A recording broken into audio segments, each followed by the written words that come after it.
response. Or should we Quiet activate down. tolerance? Right. Okay, so so the T2 is tolerance, T1 is fire. Is that it? No. Not quite. Remember, you said your T1 is TH1 is the pro-inflammatory. Right, the fire. TH2 is the anti-inflammatory. right, but Not necessarily tolerance. well, I know, but what you're saying here, anti-inflammatory, the whole thing is inflammatory here, because this is inflammation. Both pathways inflammation. One is sustained activity, the other one is slowed down. Right. Right? Is that what we're saying? Yeah, I guess that's a simple way to. It's yin and yang. Right. There's a yin and yang. Yin and yang, exactly. Okay. And if you forget about oxidized LDL and say there's a bacteria here instead, some or any other infections, some of these are then fought best by having activated macrophages and inflammation. Others are fought better by producing antibodies. Antibodies. So some foreign antigens or microorganisms are recognized and activate Th2 cell responses. That's more effective. Others are thought by Th1 responses. Okay, because Th2 leads to more antibody. B-cell B-cell activation and antibody. And it's probably, if you were in charge of body's immune response, you would use Th2 for things that are more common, because they take a lot of labor if you want to clean them one by one. Whereas you would use Th1 for things that are less common, but probably more complicated does it make sense? Because Th1 has to pick them up one by one, go to find them, smell them, and then get them. Whereas Th2 is just, you send a tag to them, as soon as the tag attached to them, it's easy to be picked up by automated system in the body. Does that make sense? Can we separate these two and say so? I mean, for example, tuberculosis, if I understand correctly, is predominantly a Th2 response. Oh, is it? Chronic TB, yeah. While an acute infection might be more of a Th1 response. Okay.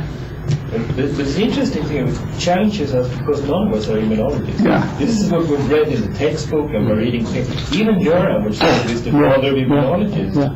And it's not. A lot of I promise you, Peter Liggins is still running behind you. He's not, I know it's there. Yeah, exactly. That's great. Well, we'll keep going. Then we have even more pathways Yeah. to come up just during the last 2 years. Activation of something called Th3 cells. Those release TGF-beta and been very convincingly shown that this pathway is also protected. This is really a protected pathway. Which one? TGF-beta. TGF-beta. It's Th3 cells. Yeah. This pathway. But we are calling here protection, but as you know, the injection of TGF-beta, or activation of that pathway, the early days before stenosis was just about... It actually stabilizes It stabilizes, but it actually leads to more development of collagens and extracellular matrix, which eventually leads to stenosis. But that's a different way of thinking. When you talk about native atherosclerosis, you want less lipid, you want more scar. And that's what TGF-beta does. If you knock it out, you get very lipid-rich inflamed plaques. If you overexpress it, you get the reverse. More stable type plaque phenotype. But long-term, that will not lead to obstructive. I think it will. But they ask about obstruction if you don't get a heart attack. Oh yeah, well that's because our models, these models that we study are all 6 months, 1 year model, whereas human model is a 30-year, 40-year model. Sure. Yeah, but the mouse lifespan is 25. There's a 25-to-1 ratio between mouse and human. If you knock this one, you get less plaques, smaller plaques. Yeah. In this. Smaller plaque, no, lipid-laden plaque. Reverse. Yeah, you get bigger plaques. Bigger plaque. And then this one came last year. T regulatory cells, which there are a number of one. This TR1 is one of them. Also inhibits atherosclerosis, produces IL-10, and this one can induce tolerance. complete tolerance? Yes, downregulation of immune response. Just like Th2, but in different way? Th2 induces an anti-inflammatory, antibody stimulatory immune response. Okay, Downregulation is just shutting down everything. completely. Go from yellow to orange. Where the so-called antigen fails to be an antigen, Okay. Yeah. is not recognized as foreign. That's I see. tolerance. And that's what's done all the time with the cell type. Is this a therapeutic pathway in autoimmune disease that they're using this pathway to try to shut down total body's inflammation? Like in lupus, it should be, because if this is what it does, I would... Concept has been tested in tolerization in lupus and MS. Is it possible to induce tolerance to oxidized LDL? We don't know. This has just come up. This is last 2 This is years. very The first paper in Natural came from France. What would happen if you could induce Is tolerance? this from Ziad Malat's group? Yeah. Based on our other study, I would suggest that if you have tolerance against, Oxidized LDL, you may have more yeah, atherosclerosis. you may have more epigenetic now. Yeah, we don't know. This IL-18, endogenous IL-18 and IL-18 are from the same pathway, the Th3? You know, we have this IL-18 and There are IL-18. many pro-atherogenic cytokines. You know, each year somebody is finding a new one. Yeah. They don't want to keep track. Yeah, I know. What Malat presented was that IL-18 is pro-atherogenic, but there's endogenous IL-18 blocker that it is anti-inflammatory, and that could be a target for therapy and so on.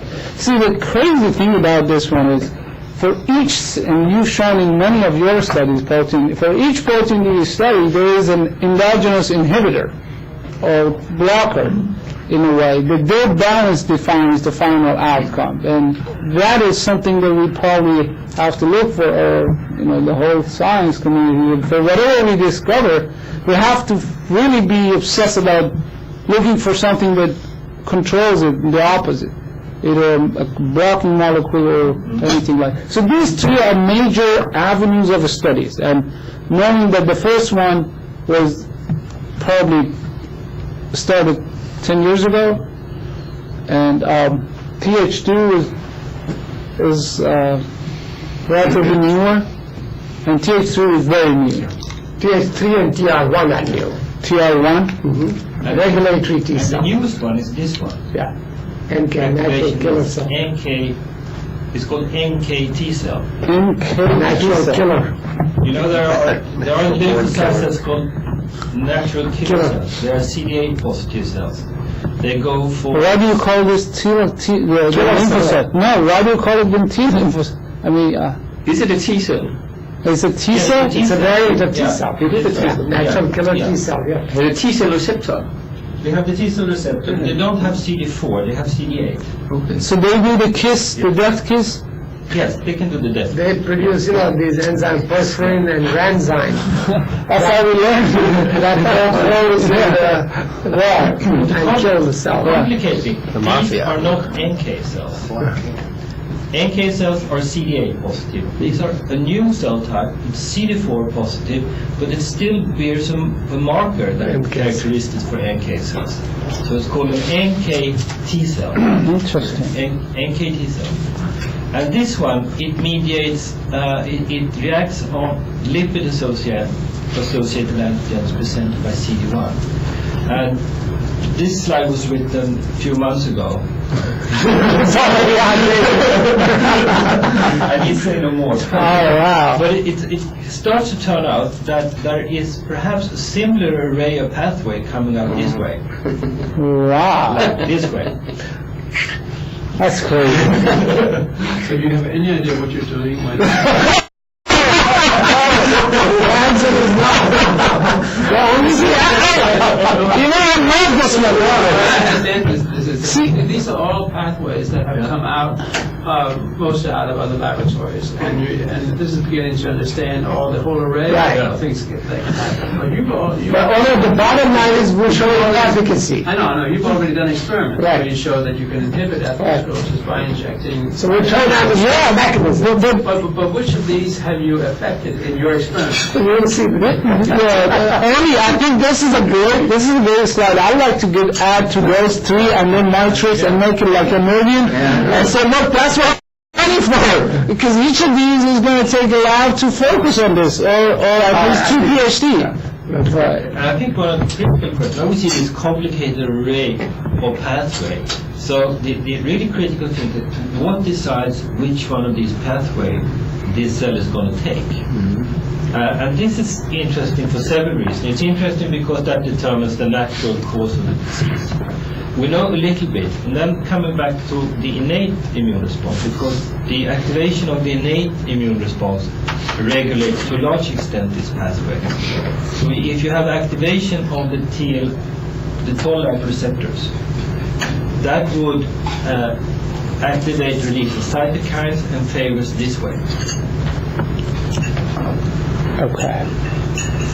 So that goes that way. If you have If you do what? What was that? TLR?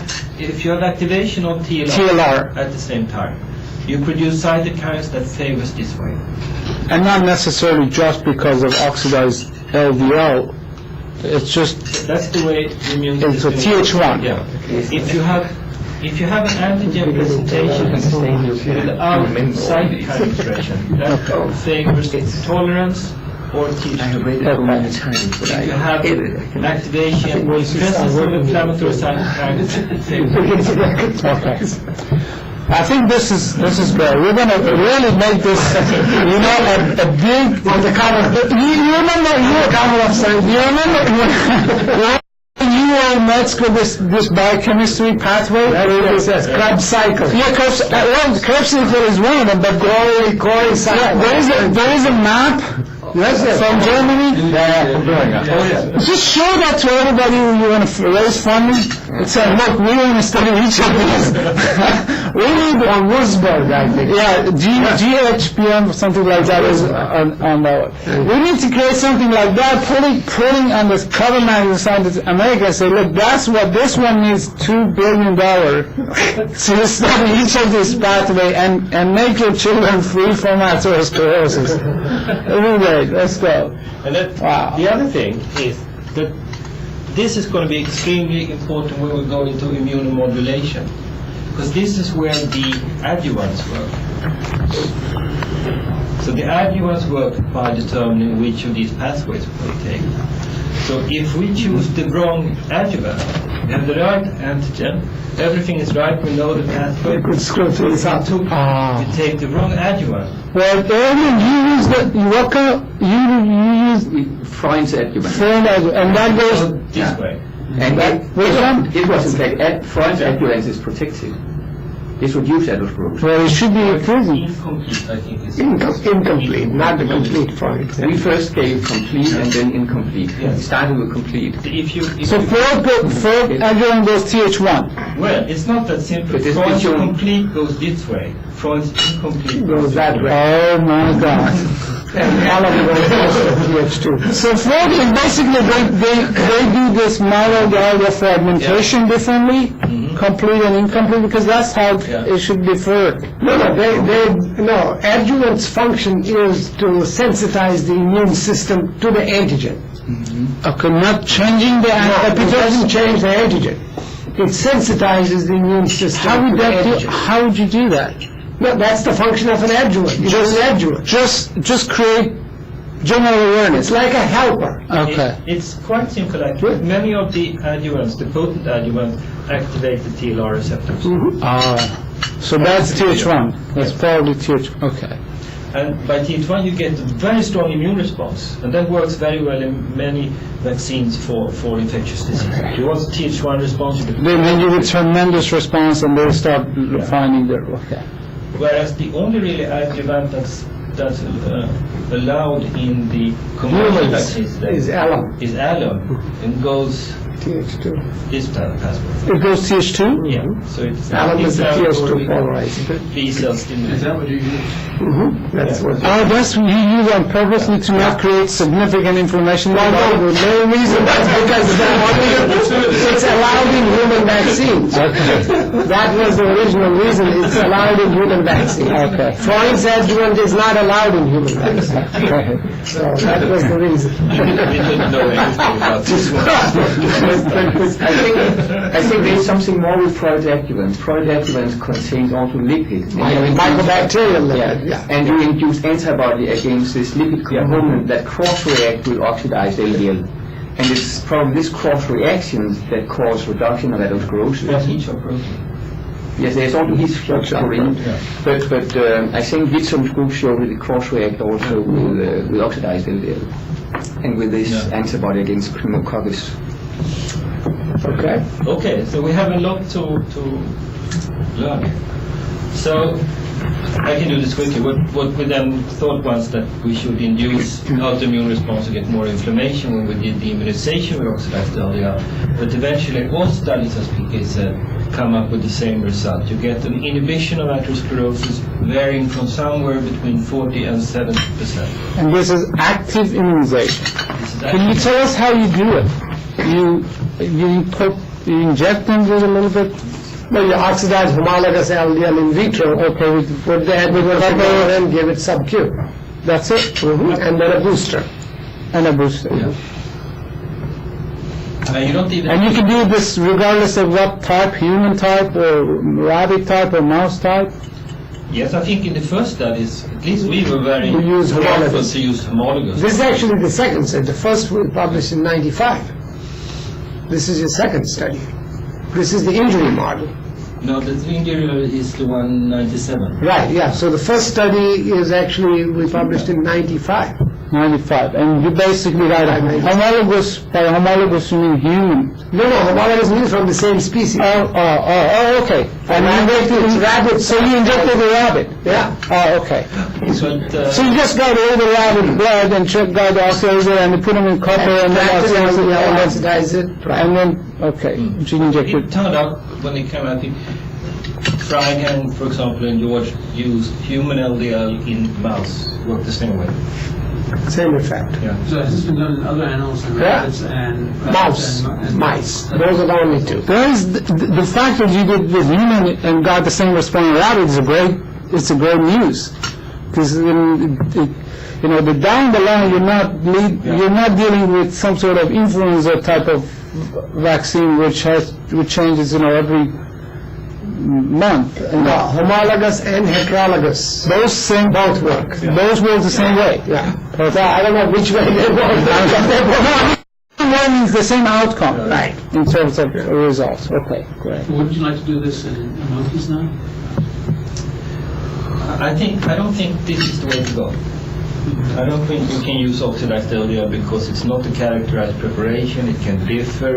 And you have to take blood out of some and... Plus, when you oxidize them, you create so many changes that you don't know what is what. So you want to use ApoB, or Exactly. you want to use peptides? Yeah, now that's the whole idea led to that. Well, but this is not a usable technique for humans. But you're saying here it's a mixture of change in phospholipid, change in APO, you don't know. The main problem is you have to extract LDL and then make an antigen, human. And that introduces elements of contamination, processing, batch-to-batch variability.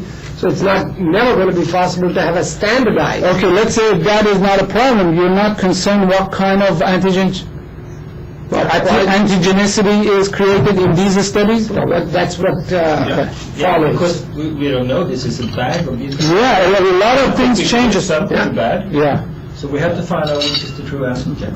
okay, great. Which is really comes to this question. So if we would go on to try to produce vaccine, there's a number of questions we have to answer.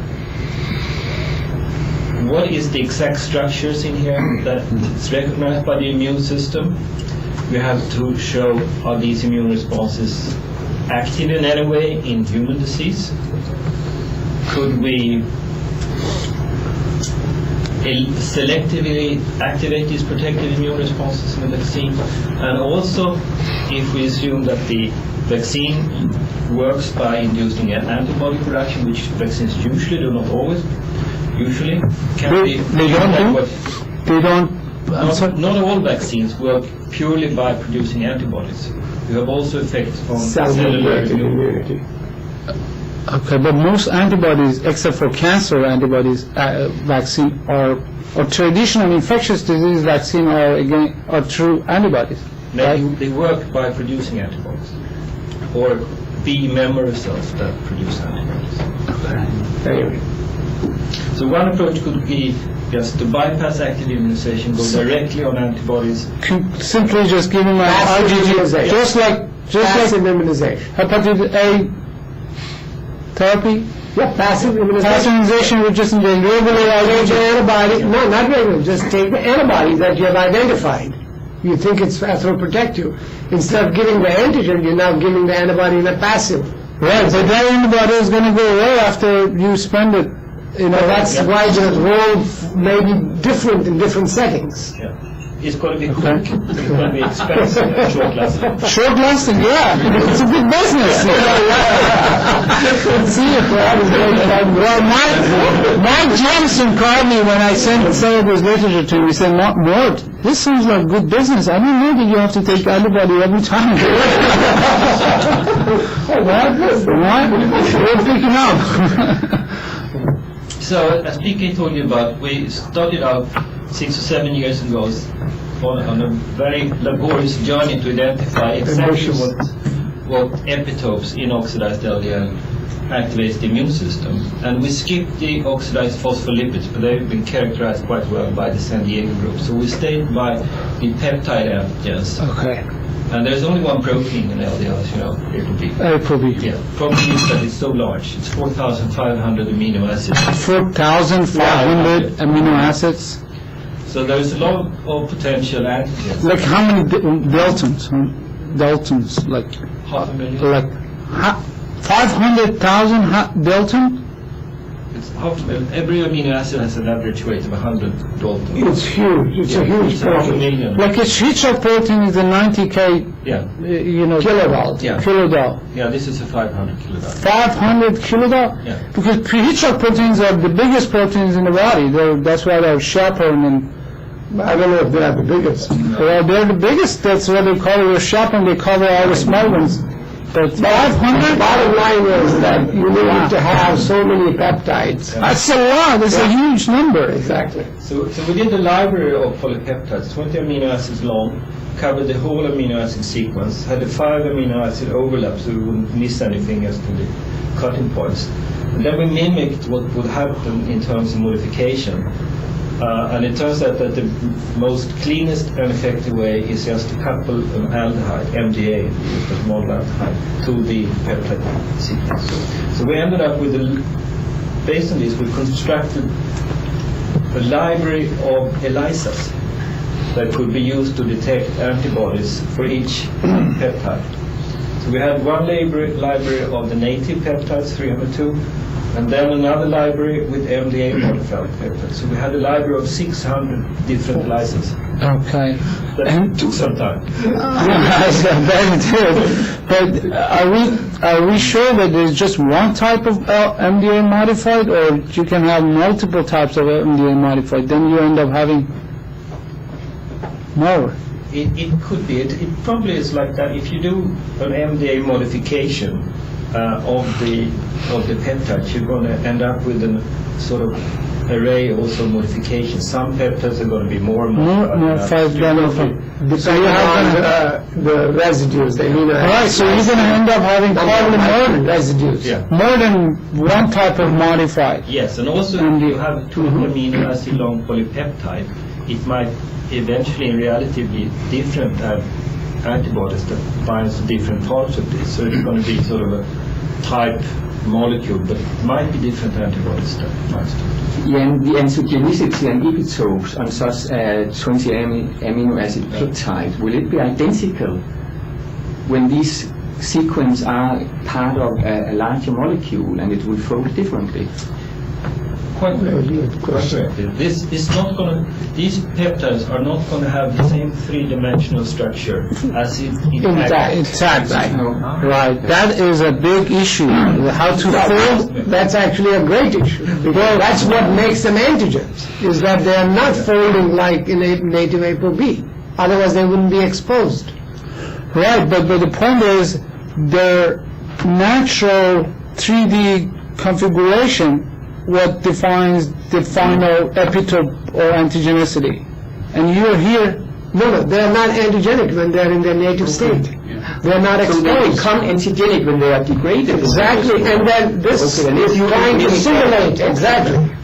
Okay, It but actually works. what I'm a little confused here is when you create antigen based on this, and you want to inject this antigen into body, What is it reacting with? it reacts with immune system. I mean, your antibody, antigen presenting cells, and they're going to pick it up. But the point is, what is then the similarity between your antigen and the native 3D configuration? Hopefully nothing. Hopefully nothing. Because it will not, hopefully, if you do a vaccine, you don't want it to react with the non-modified... Non-modified LDL. Only the modified LDL. That is a very tricky thing. If you have... Well, actually, there's data to show that it does not react necessarily with native LDL. Because on the other side, I'm also thinking that modified, we're using, back to you, Oli, we're always using binary concept, modified or non-modified, whereas in reality, it's a little modified, a little bit more modified, very modified, and so probably you want to make it least sensitive to Unmodified. unmodified LDL. And we're actually coming into the same challenge that the immune system has. It has to determine which are the normal LDL particles and which are the damaged that is true. that we should remove. Is this probably the fundamental failure that caused atherosclerosis? Yes, probably.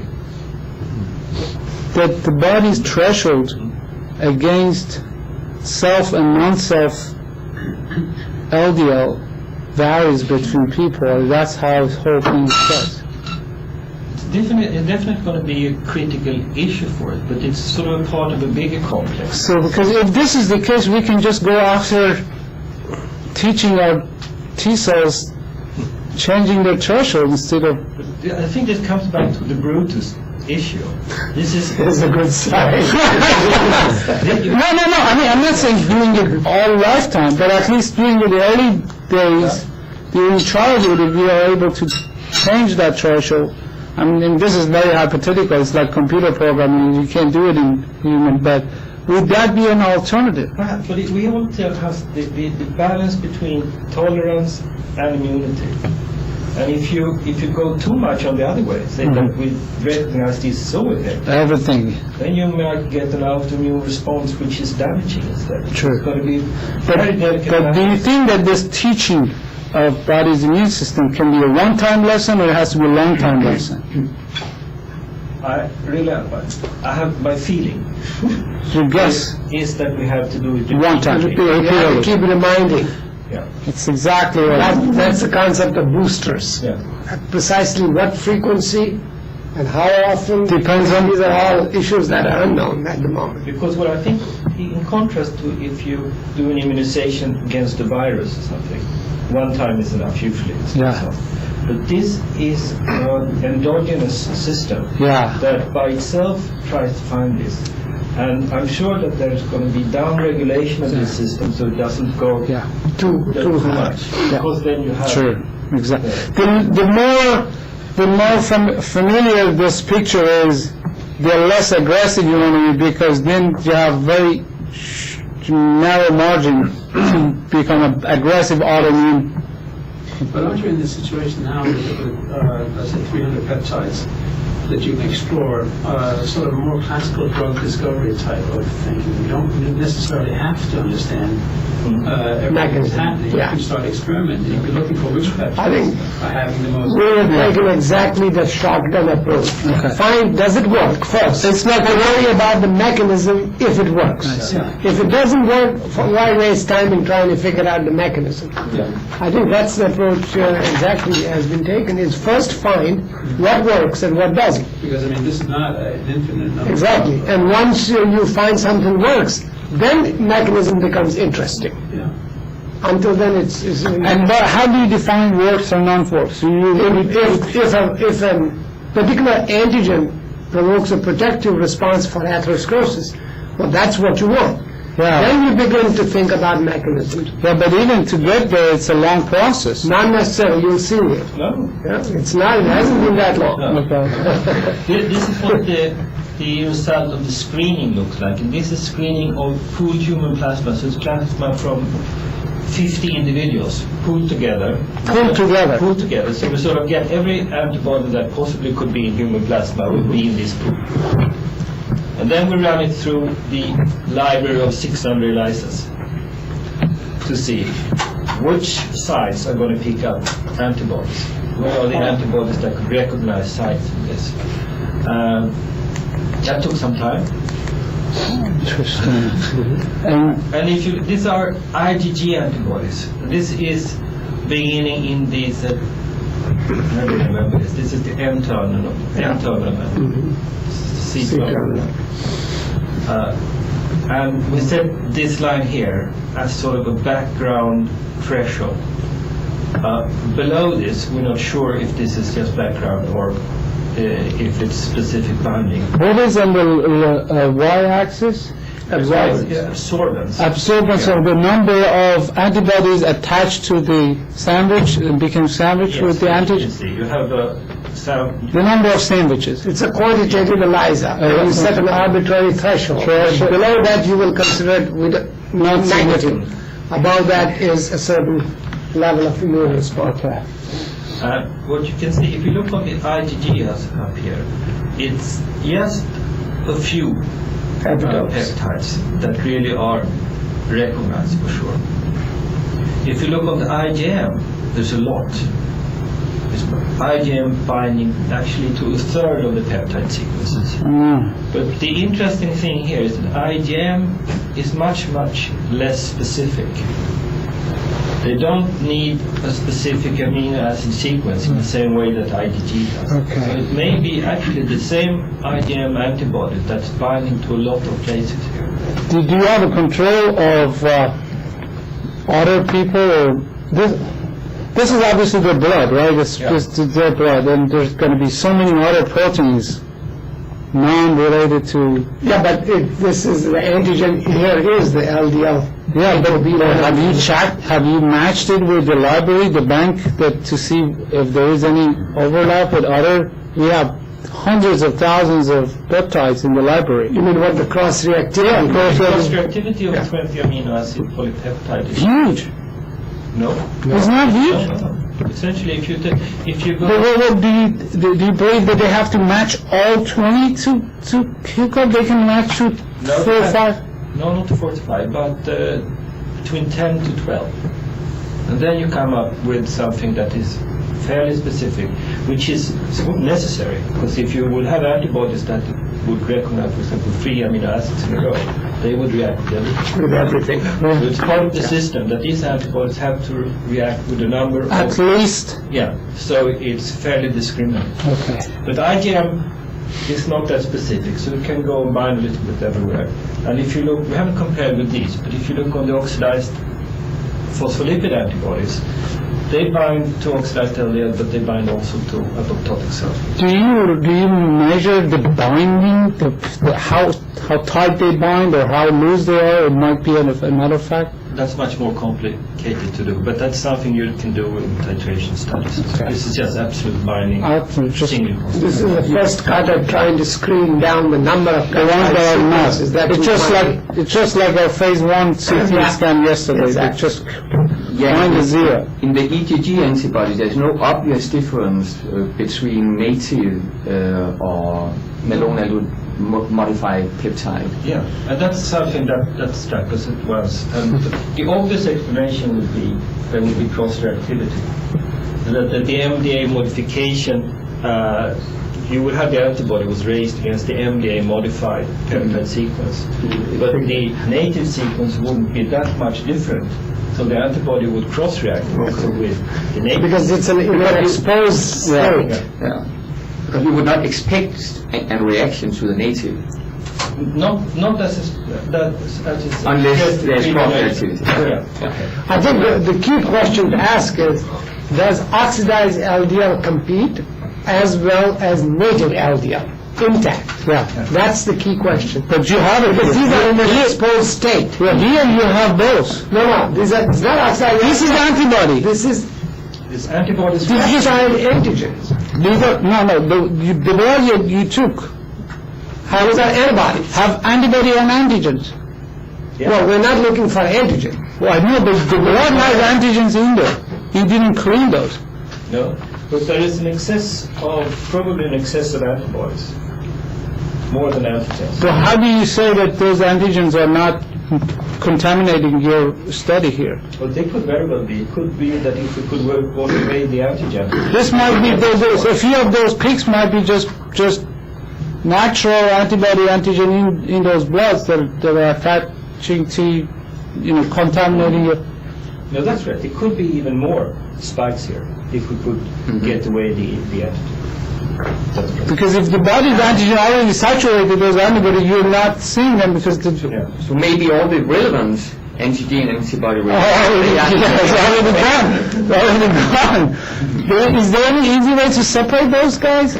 No.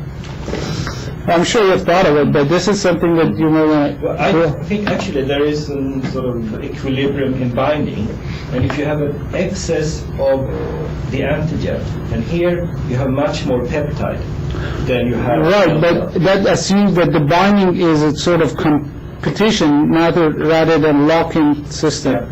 If it is locking, then you can't unlock it. Okay. But antibody binding isn't a locking system. It's always... There is no covalent binding, so this is I think thunder of all. Find a role. Okay. The interesting, come back to what PK suggested, we actually did that for a while, and it's not the same antibodies. They bind to the native and the MDAs. That's what you hope for, but the point is, again, this is not binary. The native are good native, little modified native, little modified, and that little modified may cause trouble here. Yeah, but it's not that, probably it's not the problem, because you have one thing, you have the native sequence expressed three-dimensionally in the LDL particle. Covered and Yes, so it's binding. hidden. No. Hidden. It's when it's fragmented and you get not the three-dimensional structure of the native. Is there any way we can see whether the level of circulating fragmented ApoB in normal people You and can atherosclerotic oxidize- people? Oxidize, but you much oxidized. Yeah, oxidized is one thing. Fragmented or degraded or dysfunctional. Because ApoB does not separate from LDL. Yeah, it goes with LDL, but it's Unlike ApoA1, which can be free. But ApoB is always linked with LDL, so I don't know how you would... Well, if you, isn't your question whether there might be fragments? fragments of ApoB around LDL But particles. that is done when you measure oxidized LDL. You do a protein electrophoresis. Yeah, but ApoB fragmentation So you see effects of oxidized LDL. but that's not necessarily the same thing. You have fragmentation without oxidized. You might have no fragmentation, but lots of oxidized or modified ApoB peptide. Does that replace it all, or, you might have fragmentation of proteolytic products of ApoB, and they may not necessarily be Free. lipophilic. Right, yeah, They could okay. be hydrophilic. Yeah. And in principle, they could be circulating. But does that happen at all? I don't know. That's where because those guys are going to be antigenic definitely. Yeah, or would they be removed quickly by Immune system or whatever. something? I don't really know. And I think the likely effect of having something like that is probably not in the circulation, but in the plaque. It's degraded, you get the release of the fragments, and they will lead to lymph nodes. Yeah. Further presented. All right. So this was 50 people, and if you have, and if you all give you blood, and 1,000 other people who give you blood, you do the same thing, and you can have a more representative. We've done a lot of clinical stuff. Okay. Come back to that. One thing that we noticed with the IgMs was a rather dramatic decrease in antibody levels with age, which was surprising. Hygiene again. Yeah, so antibody levels dropped. About the age where you see symptoms coming up present. And that's just every antibody, every Now, IgM. there's several of them did that. Yeah, no, I'm just saying IgM against anything else as you get aged, and that's where the immunocompromised clinical. That may be a manifestation of immune senescence with aging. It may be Yeah. reflected. How did you find this data? You said you pooled all your samples. No, okay, I didn't say it. Now we passed on to clinical studies. This is Okay. a big study cohort in Malmö. It's called the Malmö Diet Cancer Cohort. Okay. 30,000 people. We did the inclusion in the mid-90s. So we have a number of events in this. I think we have 500 or 600 events. We have a special cardiovascular cohort of 6,000 individuals, which are characterized phenotypically. And this is from that study. You said 700 cardiovascular events?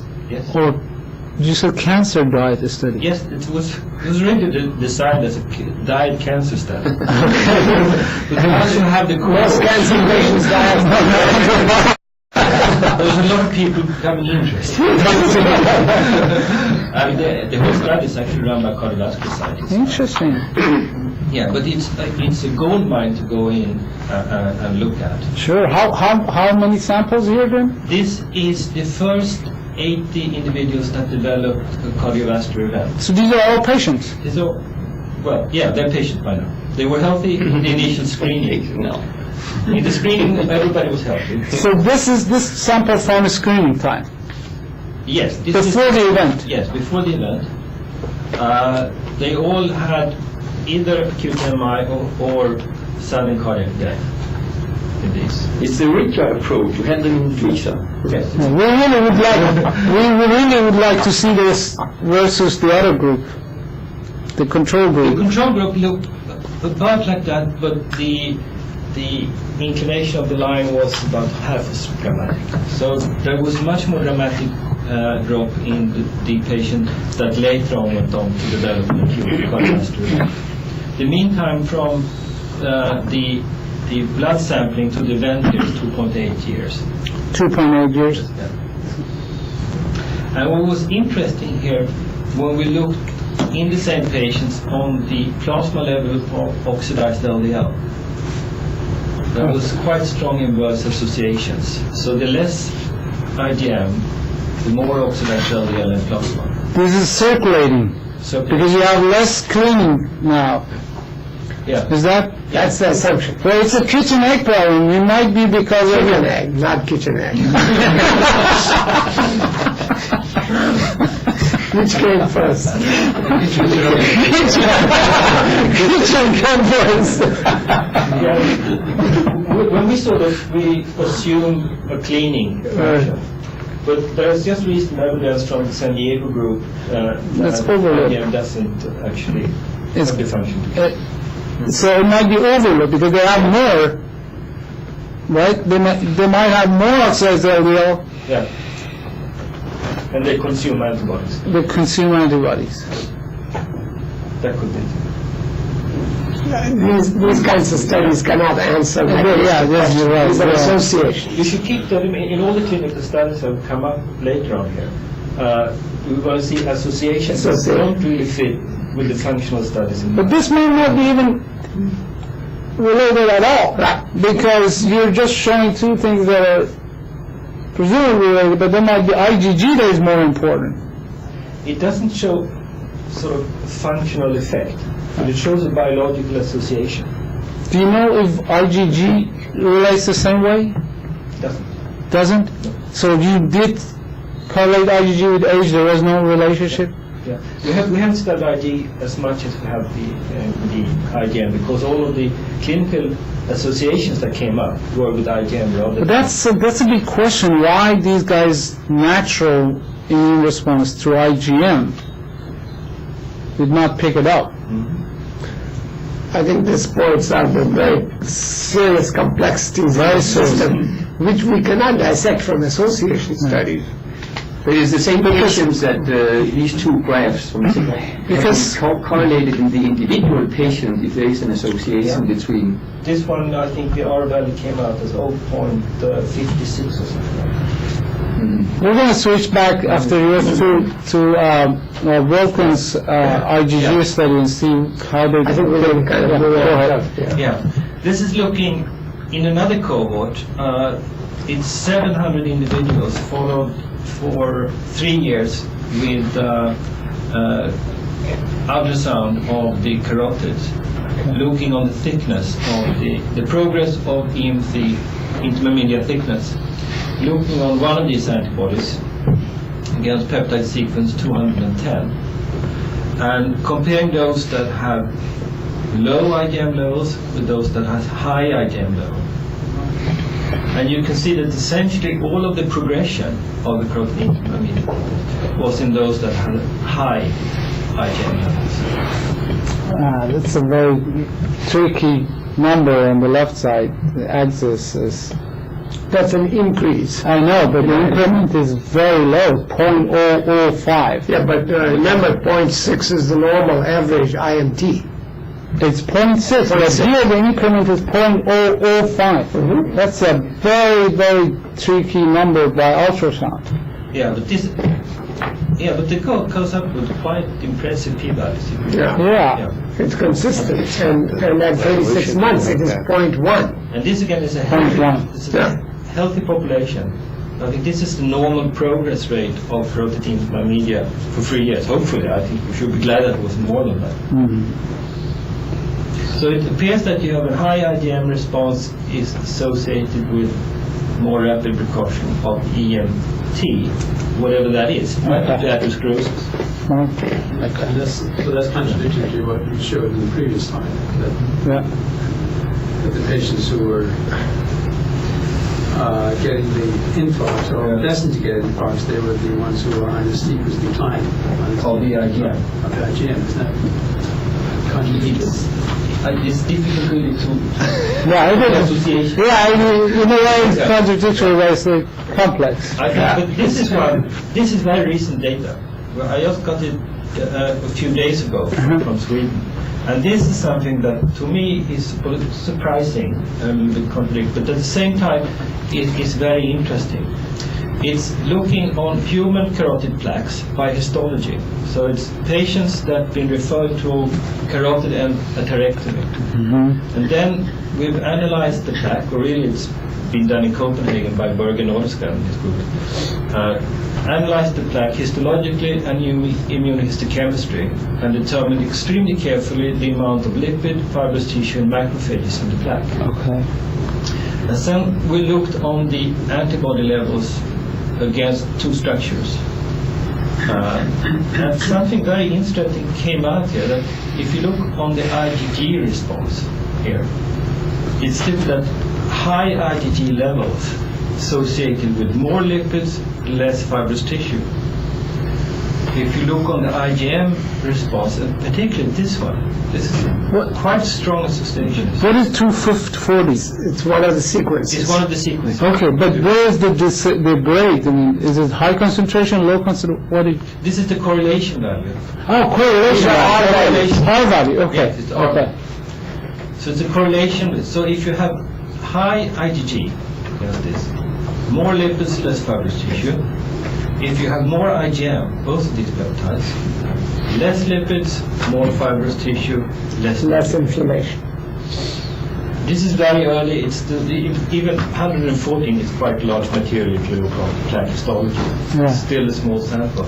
But I think the interesting thing is this, that it may be so that looking on the balance between the innate and adaptive immune responses against oxidized LDL may tell us something about the disease process in the plaque and may actually be one tool to identify patients with vulnerable plaques. Activity of disease. The balance between Th1 and Th2. That's. I'm not totally impressed with these R values. Are you? Well, what it tells you that there's an association, but it's not a very tight one-to-one. So in any given individual case, only 25% of the variance can be accounted for. That's IgM 240. IgM 240. Which leaves 65% unexplained. Yeah. And I don't think this would be the best way to defend. Yeah. Is this R squared? It's R squared. It's R square or R? This is R values. This is R. This is R values. So you should even Even go less than that. So it's less than that. And I would expect that. I mean, I don't think this is a mathematical formula that you find that kind of question. And I don't think this is the best way to defend IgM role in autoimmunity because there's so many other germs involved in this. So again, I think in making any assertions about the mechanisms from observational data is fraught with danger, and that's what we're saying. We can't really tell. But what struck me is this is the first try we have on this. Yeah. There's a number of other antigens that we could look at. So maybe we should continue Looking for other Different other to antigens. identify a number of peptides that looking on the balance between the IgG and I IgM. agree. If you want to go after finding markers of activity based on IgM or IgG balance, it might be a good idea to go for it. But your initial approach of relationship between the type of IgG or IgM and the severity of disease or presence of disease is even more appealing. Though there was some complex or contradictory results, but that might be it. Do you have that on this one later? We can see this. Your oxidized LDL correlation? With what? Correlating with? I thought that you had oxidized LDL correlation with outcome or something? Yeah, sure. Okay. Let's go on. Just a summary of what we know about the antibodies. There's over 100 different epitopes that we identified. So it's a large number of different antigenic structures. IgM appears to be more common than IgG, but maybe we fool ourselves because IgM is more promiscuous, it just binds all over. IgM decreases with age, maybe immunosenescence, which is believed to be activated by oxidative stress, interestingly. We know there's a coupling between IgM levels and carotid intima media thickness. There's a coupling to oxidized LDL in plasma, and potentially this ratio may be one way to identify vulnerability. The disease activity. True.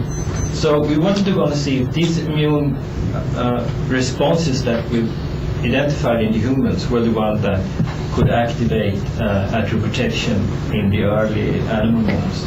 So we immunized with peptides and very straightforward, simple design. If we knock out mice, one immunization followed 2 boosters, alum as adjuvant, high cholesterol diet after the immunization. How crucial that after immunization? Yeah, because you want to allow some time for the immune system to develop before you to be ready before. Okay. And what kind of high is it? Is it very high or what kind of? You'll see. The diet. You will see it. The diet. Results. Yeah. No, I'm just saying. Cholesterol levels. No, I'm just saying 2.5% cholesterol or 0.5%. This is 0.15. 0.15. And this summing up a large number of studies that we've done in PKs and my lab on different combinations and single peptides. We've identified a number of peptides. Some of the numbers I think you start to recognize here that quite effectively reduce atherosclerosis or prevent development of atherosclerosis. Yeah, We progression. haven't gone into looking Regression yet. Regression yet. Interestingly, if you look at one 240 that didn't have any effect at all, and also peptide sequence 1 had very little, those turned out to be non-homologous between mouse and human. These are human. Yeah, these are the human sequences. So human Keep sequences. in mind that mouse's predominant ApoB is ApoB48, not ApoB100. And a large part of the mouse ApoB is just truncated at 48. I see. Because they have this enzyme that basically edits the mRNA. So you only get the 48, not the ApoB100. And then so some of the sequences are not going to match up with the mouse because you don't have the complete ApoB100. Well, in that case, I would expect you would get a lot more atherosclerosis on those. Not necessarily. I mean, there may be, for example, in our experiment, peptide 1, not peptide 1, but another peptide actually did increase. You should increase because it creates antigenicity in you. Anyway. So, but there are a number of potential candidates here for a vaccine. Coming in a little bit to what happens in the immune response. This is a control animal. If you look in the control animal and you look against antibodies against one of these peptides, peptide 45, you have an IgM response that comes in response to the diet. You get an IgM, very little IgG. So this is the innate response to the diet. If you immunize, you get an adaptive response. IgM doesn't change, which is what you should expect. That's what you expect. See the difference. The natural response to oxidized LDL in circulating blood is dominantly IgM. But after hyperimmunization, it is dominantly IgG. But that natural is just it's just this much. And that it is- can't go more than that. And that is, of course, protective.